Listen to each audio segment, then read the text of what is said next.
Mr. President, with respect, I think it's disrespectful for you to come into the Oval Office and try to litigate this in front of the American media. Right now, you guys are going around and forcing conscripts to the front lines because you have manpower problems. You should be thanking the President for trying to bring it into this conflict. Have you ever been to Ukraine that you say what problems we have?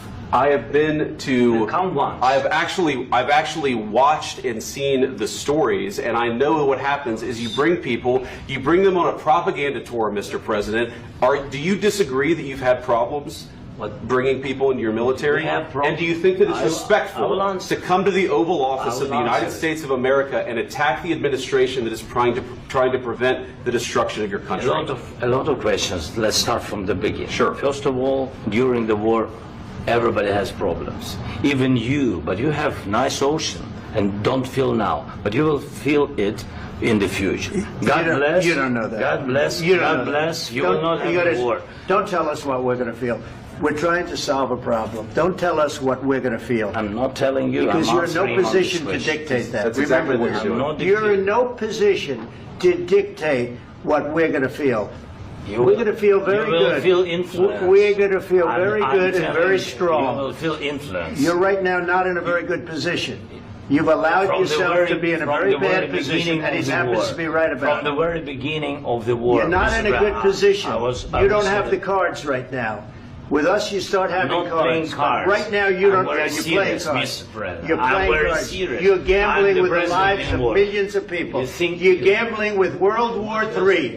You're gambling with World War III.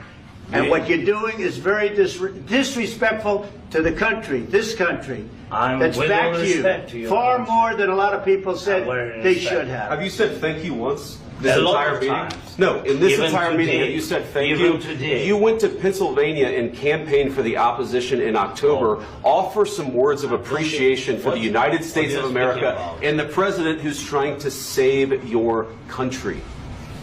Please, you think that if you will speak very loudly about the war, you can... He's not speaking loudly. He's not speaking loudly. Your country's in big trouble. Can I Wait a answer? minute. No, you've done a lot of talking. Your country is in big trouble. I know. You're not winning. You're not winning this.